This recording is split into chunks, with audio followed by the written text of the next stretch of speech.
السلام علیکم ورحمۃ اللہ وبرکاتہ۔ کیسے ہیں آپ سب؟ میں امید کرتی ہوں آپ سب ایمان اور تقوی کی بہترین حالت میں ہوں گے انشاءاللہ تعالی۔ آج ہم رمضان سے ریلیٹڈ کچھ ٹاپکس پر بات کریں گے۔ نحمدہ و نصلی علی رسولہ الکریم، اما بعد، فاعوذ باللہ من الشیطان الرجیم، بسم اللہ الرحمن الرحیم، اللہم فقہنا فی الدین۔ سب سے پہلا جو سوال ہے کہ رمضان میں شیطان قید ہونے کے باوجود گناہ کیوں ہوتے ہیں؟ ایک حدیث میں آتا ہے کہ نبی صلی اللہ علیہ وسلم نے فرمایا، جب رمضان کا مہینہ آتا ہے تو جنت کے دروازے کھول دیے جاتے ہیں اور جہنم کے دروازے بند کر دیے جاتے ہیں اور شیاطین کو زنجیروں سے جکڑ دیا جاتا ہے۔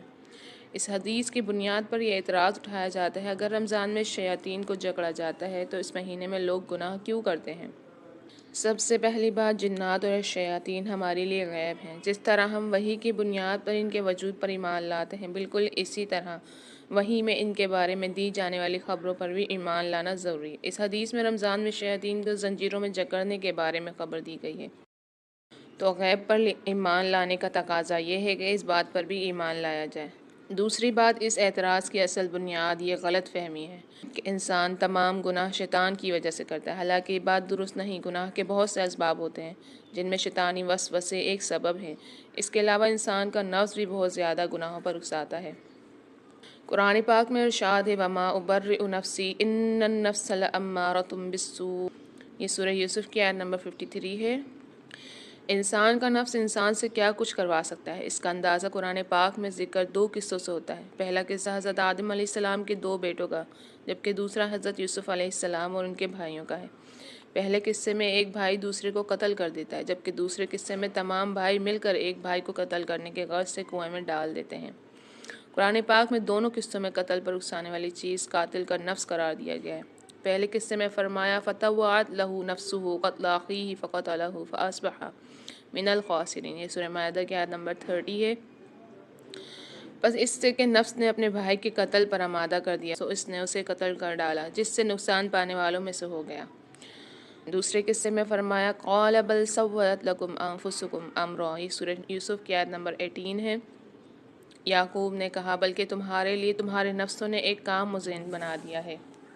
اور تیسری بات، رمضان میں جن شیاطین کو قید کیا جاتا ہے ان سے متعلق دو باتیں جاننا انتہائی ضروری ہیں۔ پہلی یہ کہ وہ شیاطین جن ہوتے ہیں، جبکہ شیاطین کی دوسری قسم شیاطین انس ہوتے ہیں، اور وہ رمضان میں بھی آزاد ہوتے ہیں۔ قرآن پاک میں شیاطین جن کے ساتھ شیاطین انس کا بھی ذکر ہوا ہے۔ فرمایا، الذین یوسوس فی صدور الناس من الجنۃ والناس، وہ جو لوگوں کے سینوں میں وسوسے ڈالتا ہے جنوں اور انسانوں میں سے۔ ایک اور مقام پر فرمایا، وَكَذَلِكَ جَعَلْنَا لِكُلِّ نَبِيٍّ عَدُوًّا شَيَاطِينَ الْإِنسِ وَالْجِنِّ يُوحِي بَعْضُهُمْ إِلَىٰ بَعْضٍ زُخْرُفَ الْقَوْلِ غُرُورًا۔ یہ سورہ انعام کی آیت نمبر 112 ہے۔ اور اسی طرح ہم نے ہر نبی کے لیے انسانوں اور جنوں کے شیطانوں کو دشمن بنا دیا، جن میں سے بعضوں کو دھوکہ دینے کے لیے چکنی چپڑی باتوں کا وسوسہ ڈالتے رہتے ہیں، جس سے ثابت ہوتا ہے کہ دلوں میں گناہوں کا وسوسہ ڈالنے کا عمل انسانی شکل میں موجود شیاطین کی طرف سے جاری رہتا ہے۔ اس طرح گناہوں کا ایک اور سبب انسانی شیاطین ہے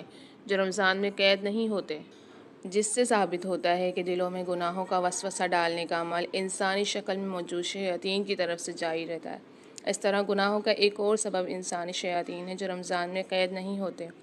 دوسری بات کہ شیاطین جن بھی تمام کے تمام قید نہیں ہوتے، بلکہ وہ بھی دو طرح کے ہوتے ہیں۔ ایک وہ جو انسان کی ذات سے الگ ہوتے ہیں، اور دوسرے وہ جو انسان کی ذات سے جڑے رہتے ہیں، جنہیں قرین بھی کہا جاتا ہے۔ رمضان میں شیاطین جن میں سے جن کو قید کیا جاتا ہے وہ پہلی قسم سے ہوتے ہیں، جبکہ دوسری قسم کے شیاطین قید میں نہیں ہوتے۔ اس کی دلیل وہ حدیث ہے جس میں ذکر ہے کہ نبی صلی اللہ علیہ وسلم رمضان کے آخری عشرے میں اعتکاف میں تھے، تو آپ کی زوجہ صفیہ رضی اللہ عنہا آپ سے ملنے آئیں۔ جب وہ واپس جانے لگیں تو نبی صلی اللہ علیہ وسلم انہیں رخصت کرنے کے لیے مسجد کے دروازے تک گئے۔ وہاں سے دو انصاری صحابی گزر رہے تھے۔